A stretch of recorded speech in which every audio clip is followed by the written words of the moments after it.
everybody, welcome back. So my bad. I had filmed how I just did this awesome long shag, or at least I thought so, but my camera was not filming.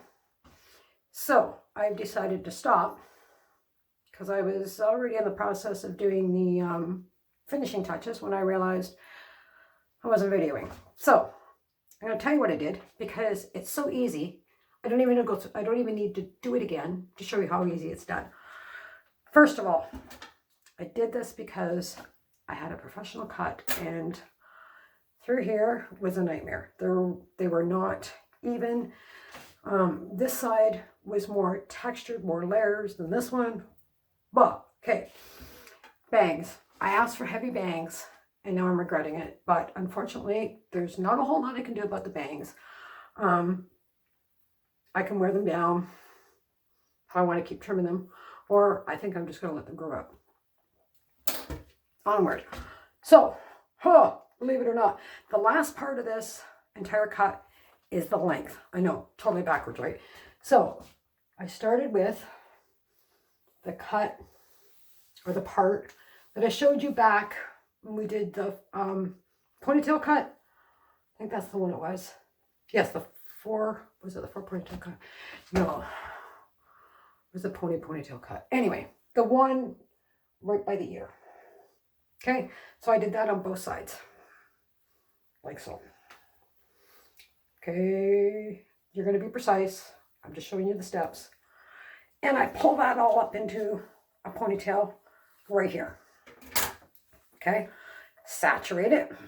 Now, of course, this isn't going to look right even because I didn't part it right, but you're going to take time to part it perfectly behind this ear, perfectly behind this ear, where that is. I'm assuming I am in the right spot, but you know what I mean, right even with the ear. So I pull that up into a ponytail because we know that ponytail cut works for face framing. Saturate the snot out of the hair. I'm going to bend. Saturate it. Watch your angle. The more of an angle you have here, the more of an angle you're going to have going down the sides. And I didn't want a real extreme angle. I just wanted it so it would frame my face. So I went in on that angle. Saturate the hair. Make sure that you're square in front of your nose. Get that angle. And go in and cut. And then go back in and point cut. That gave me, hang on a minute, that gave me this framing look.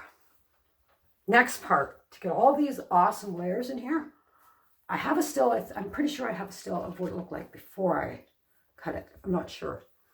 I hope so. It didn't have this many layers. And they were not even. In fact, even now, if I can grab hair from the same spot, at least my layers are even. Okay, so anyway, next part was so easy. I kept these that I just did, that ponytail one. I put them in 2 separate ponytails on either side of my face, like so. Actually, hold on. I'll give you a visual effect. We can at least do a visual effect. So pretend these are out of my way. That's the sides. Let's just pretend that. Remember, you did these precisely, right? Okay, so one. Let's just get these out of the way. Just pretend. Okay, so those are out of the way.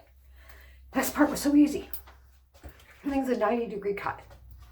So I straight down the back of my hair. And then I went in and I took, first of all, I decided how many layers do I want. So I took 3 nice big fat layers to put in here. So from where that perfect line would be, I went straight over and then straight back. Pull that up like so. Oh, the hair's so thick. And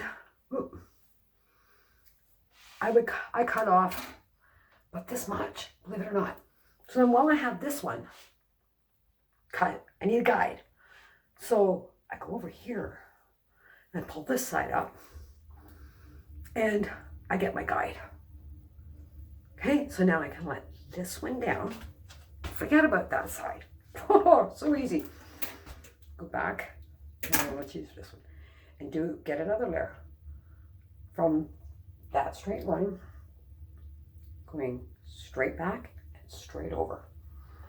Okay? Have a little mirror. Make sure that line at the back is straight across. Pull that up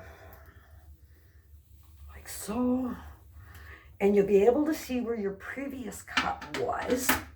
Make sure your hair's saturated. Make sure it's good and taut. Can't see. Haven't finished my bangs. And trim off to the layer that you just did. Okay? Do your last one. Now, I stopped at 3 because that left me my length.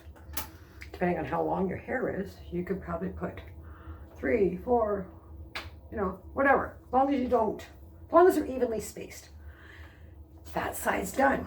Because you already had a guide from this one. You're going to go in. Just remember where you put those 3 on that side of your head. So you're going to go in and go straight over, straight back. Pull it up. You're going to have that guide there already. And you're going to cut off the excess. You have to make absolutely sure that your hair is straight up and down, good and taut. Cut the excess length off and go in and point cut. I stopped at 3. So then, because I said I left the length to the end, I went back to see where the sides that I'd cut were in conjunction with my length. And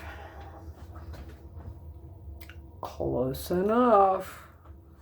And it's just that simple. So I was just in the process of,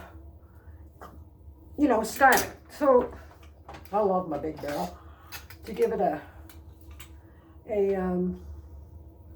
oh gosh, I gotta finish doing my bag. To give it that messy look, let that curl dry. I didn't, just for video purposes. You can do it all over your head.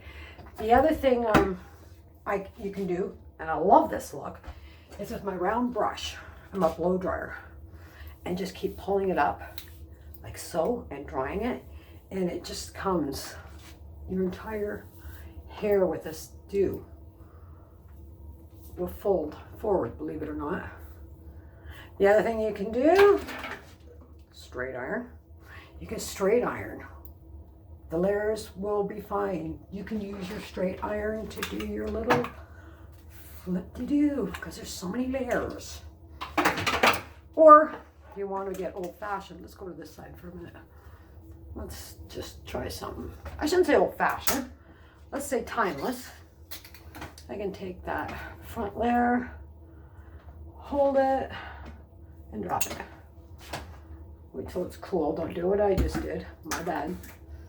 And because my layers are now even, I wanted to, I can go back.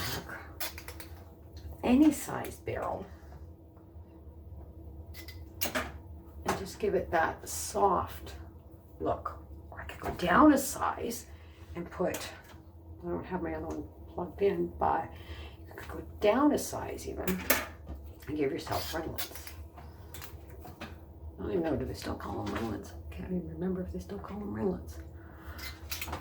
Like, this cut is so versatile, it doesn't matter. It seems like every tool, even my round airbrush, works on this. The other nice thing is, I left my bangs long enough that I can wear them up, down, whatever. I don't know what I've done to the back, but I'll show you just how the layers work. Got my trusty mirror. So I got lots of layers back here now that I can just play with. Now, because my hair is so thick, I had considered actually taking my thinning shears and thinning through here because my hair is just so thick, and I'm still kind of fighting because I didn't want to go super short with the excuse me, the bulk of where she put the texturizing layers or whatever you call that in there. So, but for now, I'm going to leave it, wear it a few days, and see if I really want to go back and take my thinning shears. And by the way, if you do, or when I do, to use my thinning shears, because I've already got my layers, if I wanted to thin this out, I would come at least an inch from my head. And if you ever want to put in the texturizing, always at least an inch from the bottom of your hair. Okay, I would probably, because the bulk of my hair is close to my scalp, I would just come in an inch from my scalp, and I would probably do it on the same angle as my layer. That would take that bulk out. But I really apologize for having not actually videotaping this the first time around. I feel like such a doofus, but with Christmas and shopping and baking and all that stuff, I didn't even catch the fact that it wasn't rolling. But anyway, yeah, so long layers, or long shag, if you want to call it. Simple. Follow my steps. Can't go wrong. If you have any questions to the steps that I just went through, then of course leave me a message.